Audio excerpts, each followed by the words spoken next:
आइए हमारे साथ कार्यक्रम में शामिल हो रहे हैं Kotak Mahindra asset management company के सीआईओ इक्विटी और प्रेसिडेंट हर्षा उपाध्याय साहब। हर्षा सर इक्विटी रिसर्च और फंड मैनेजमेंट का 20 साल से ज़्यादा लंबा गहरा अनुभव रखते हैं और कोटक म्यूचुअल फंड के पहले आप DSP black rock, UTI mutual fund, Reliance group और एसजी एशिया सिक्योरिटीज जैसे दिग्गज संस्थानों के साथ कर चुके हैं काम।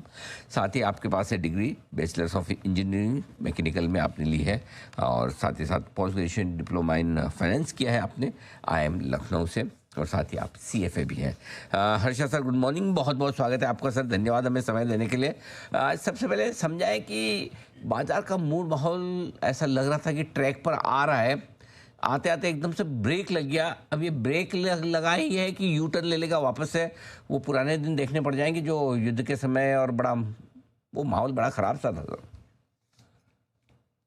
Good morning Anil ji. Money sir सही बात बोल रहे हैं।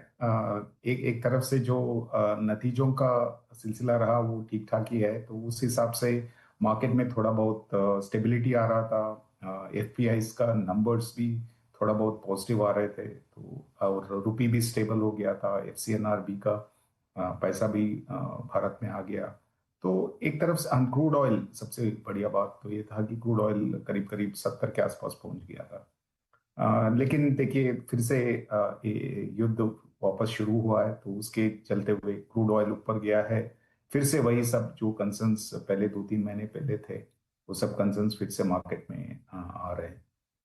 तो इसीलिए शॉर्ट टर्म में कोई कॉल लेना बहुत मुश्किल रहेगा, क्योंकि किसी को पता नहीं कि ये कब तक युद्ध चलेगा और कितना गहरा रहेगा ये। लेकिन यही है कि अगर आप 2-3 साल का व्यू लेके यहाँ से निवेश करने का सोच रहे हैं, तो जरूर ये अच्छे लेवल से वैल्यूएशन के हिसाब से। और नतीजों में कुछ बहुत खास इम्पैक्ट अभी तक दिखाई नहीं दे रहा है। तो होपफुली अगर ये युद्ध थोड़ा और भी चलेगा तो भारत के जो कंपनीज है वो मैनेज करना चाहिए, यही उम्मीद है। लेकिन शॉर्ट टर्म में माहौल थोड़ा इनस्टेबल ही रहेगा। बिल्कुल, तो थोड़ा सा अच्छे नतीजों के बावजूद तेजी पर ब्रेक तो लगा है। क्रूड $100 के आसपास है सर। क्या लगता है कि अगर लंबा यहाँ टिक गया 2-3 हफ्ते तो बड़ा स्ट्रेस हो सकता है, या आपको लगता है नहीं नीचे आ ही जाएगा इवेंचुअली? कैसे देख रहे हैं आप सर? देखिए इवेंचुअली तो नीचे आ ही जाएगा, लेकिन पता नहीं कि वो कितने समय के बाद वो इवेंचुअलिटी हमें देखने मिलेगा, वही एक क्वेश्चन मार्क है आज के दिन में। लेकिन जो पिछले कुछ हफ्तों में जो भारतवर्ष में जो पेट्रोलियम प्राइसेस के बढ़ाव हुए थे, उसके चलते हुए अपना जो इकोनॉमिक सिचुएशन है उसमें बहुत ज्यादा इम्पैक्ट इमीडिएटली तो नहीं आएगा, तो ये मैनेजेबल रहेगा। लेकिन सेंटिमेंट जरूर एक एक तरफ से एडवर्स इम्पैक्ट में चल रहे हैं। ये बिल्कुल ठीक बात है, ये आपके लिए है कच्चे तेल पर आए। अब आपने चूंकि नतियों के सीजन का जिक्र किया, जिस तरह के रिजल्ट्स आ रहे हैं ओवरऑल सीजन को देखकर बाकी बचे हुए 9 महीनों के लिए आपको क्या सिग्नल मिल रहा है मैनेजमेंट की कमेंट्री से, गाइडेंस से, कैसे देख रहे हैं सर आप?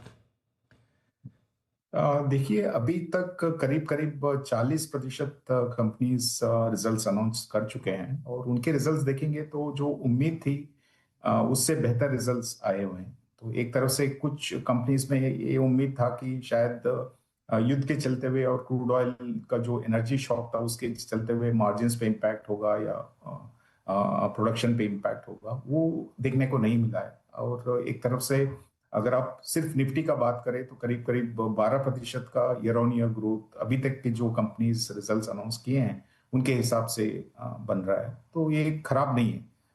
12% तो पिछले कुछ क्वार्टर्स में हम देखे नहीं है, तो इस उसके हिसाब से युद्ध चलते हुए भी हमारा एक जो अर्निंग्स ट्रेजेक्टरी है वो इम्प्रूव होते नजर आ रहा है। एक पॉजिटिव ट्रिगर मार्केट के लिए है, जरूर बोल सकते हैं। और यही उम्मीद है कि ये युद्ध बहुत लंबा नहीं चलेगा, और यहाँ से आगे जो अर्निंग्स का जो एक स्ट्रेंथ दिख रहा है वो कंटिन्यू होना चाहिए, यही उम्मीद है। ठीक बात है, तो यानी कि नतीजे जो आए और जो अर्निंग्स रिकवरी दिख रही है वो काबिल तारीफ है। ऐसे में सर एक एफआईज की तरफ से थोड़ी बिकवाली रुकी है, क्या उम्मीद की जाए खरीदारी आएगी? दूसरा, अगर ये रुकते हैं तो कहीं न कहीं promoters, P funds, block deals, QIP, IPO ये आ जाते हैं, तो क्या लिक्विडिटी का जो मज़ा बाजार को चाहिए वो मिलेगा कि नहीं? जब एटलीस्ट डोमेस्टिक इंस्टीट्यूशनल इन्वेस्टर्स और फॉरेन पोर्टफोलियो इन्वेस्टर्स दोनों का जो खरीदारी रहेगी वो एक तरफ से लार्ज इंटेंसिटी से होगी, तभी कुछ मार्केट में लिक्विडिटी का प्रभाव रहेगा। क्योंकि आपने जैसे बोला है, अगर थोड़ा भी मार्केट स्टेबलाइज होता है तो कुछ आईपीओस आ सकते हैं, कुछ क्यूआईपीज या ब्लॉक्स, ऐसे कुछ भी लिक्विडिटी रिड्यूसिंग इवेंट्स हो सकते हैं। तो उस हिसाब से एकदम मार्केट भागते हुए नजर नहीं आ रहा है। बिल्कुल एक तरफ से स्टेबिलिटी पहले होना चाहिए। वो स्टेबिलिटी में अगर थोड़े बहुत आईपीओज और क्यूआईपीज अब्सॉर्ब हो जाते हैं तो फिर हो सकता है कि एक तरफ से माहौल बदलेगा। लेकिन आगे कुछ महीनों के लिए मेरे हिसाब से रेंज बाउंड मार्केट का ही उम्मीद रखना बेहतर रहेगा। बाजार है यही संभावना ज़्यादा है। अब बताएं सर, ऐसे मार्केट में निवेश के मौके कहाँ आपको नज़र आते हैं, क्या कुछ पसंद है आपको? देखिए, डाइवर्सिफाइड फंड्स में अभी भी अच्छा खासा वैल्यूएशन का कंफर्ट है बोल सकते हैं। जरूर स्मॉलर मार्केट कैपिटलाइजेशन का जो जोन है वहां पे थोड़ा एक्सपेंसिव वैल्यूएशंस हैं, लेकिन ओवरऑल अगर आप एक डाइवर्सिफाइड पोर्टफोलियो बना रहे हैं जहाँ पे लार्ज कैप्स भी हैं, मिड कैप्स भी हैं, स्मॉल कैप्स भी हैं, तो वो एक बेहतर निवेश का रणनीति रहेगा। और उसमें थोड़ा सा टिल्ट शायद लार्ज कैप्स की ओर रखना बेहतर रहेगा, क्योंकि पिछले 2-3 साल से इस सेगमेंट में कुछ खास रिटर्न्स नहीं बने हैं। और यूजुअली हमने देखा है कि पास में जब भी ऐसा होता है और वैल्यूएशन का कंफर्ट आने के बाद अगर अर्निंग्स ट्रेजेक्टरी इंप्रूव होती है तो वहाँ पे अच्छा खासा वेल्थ क्रिएशन होता है। तो हमें लगता है कि उस सिचुएशन के आसपास हम आ रहे हैं और वहाँ पे थोड़ा सा ज्यादा निवेश करना चाहिए, और बाकी सेलेक्टिवली मिड कैप्स और स्मॉल कैप में जरूर करना चाहिए। अगर ये रणनीति लेके स्टैगर्ड अप्रोच रखते हैं, यानी कि हर हफ्ते या हर महीने आप निवेश कर रहे हैं, मार्केट को बहुत ज्यादा फोकस नहीं रख रहे हैं, सिर्फ आपका डिसिप्लिन से आप निवेश कर रहे हैं, तो जरूर आगे के 2-3 साल में अच्छा पैसा बनना चाहिए। ये सही बात है, तो बिल्कुल बाजार को उसी तरह से अप्रोच करें और आगे बढ़ें। सर बहुत बहुत धन्यवाद आपका, आपने समय दिया और विस्तार से बाजार के डायरेक्शन पर थैंक अपनी यू। राय दी। Thank you so much sir.